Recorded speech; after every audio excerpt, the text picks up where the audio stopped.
The fall of the Khwarezmian Empire, Genghis Khan's greatest revenge. What happens when you betray the most feared man in history? The Khwarezmian Empire found out the hard way. In 1218, they made one fatal mistake.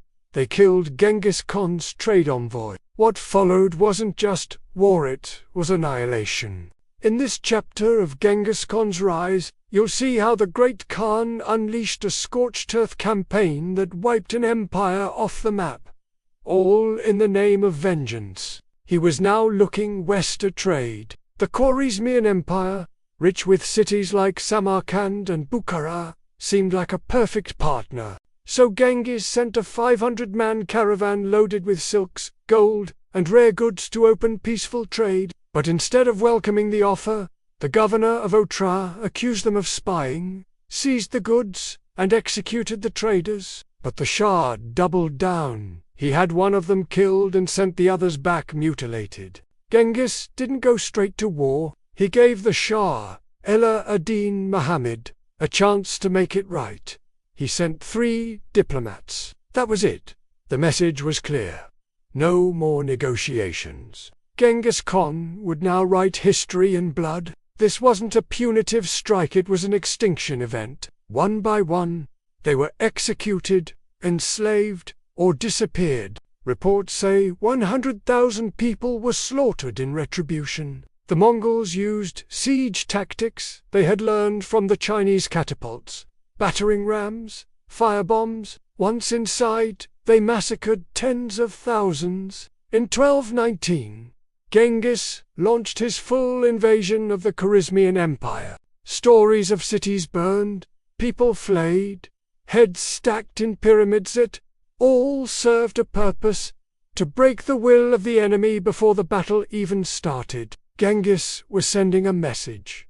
Betray me, and your world ends. If a city opened its gates, the Mongols often let it survive, though under strict control. He didn't just attack from one direction. He left governors to maintain control and took engineers, scholars, and craftsmen back to Mongolia to fuel the next stage of his empire's growth. He split his massive force into multiple armies and invaded from the north, east, and southeast, catching the Shah completely off guard. The Mongols moved like smoke and struck like lightning. He finally died on an island in the Caspian Sea, broken, sick, and alone, his empire in ruins. Samarkand, a proud city of over 100,000 people, fell after fierce resistance. His wrath had wiped an empire off the face of the earth, and the rest of the world took notice. Other cities like Bukhara and Nishapur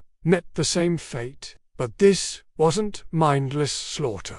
The Shah tried to rally resistance but was overwhelmed. No matter where he fled, the Mongols followed. But Genghis wasn't done. He hunted down the Shah's family, his generals, his governors.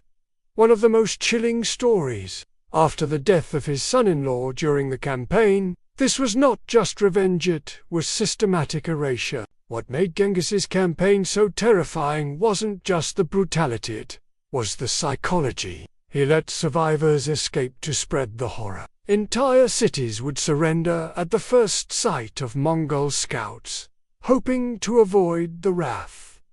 But if you resisted, the punishment was absolute. And yet Genghis also spared cities that cooperated fully. In just 2 years, the Khwarezmian Empire, a powerful Persian Islamic dynasty, was obliterated. Genghis had conquered nearly all of Central Asia and pushed into modern-day Iran. This campaign cemented Genghis Khan's image, not just as a conqueror, but as a force of nature. The fall of the Khwarezmians marked a turning point. Genghis Khan now looked further west. But what happened when he met the mighty armies of Europe? In Part 7, we'll explore how the Mongols reached the edge of Christendom, what stopped them from going even further,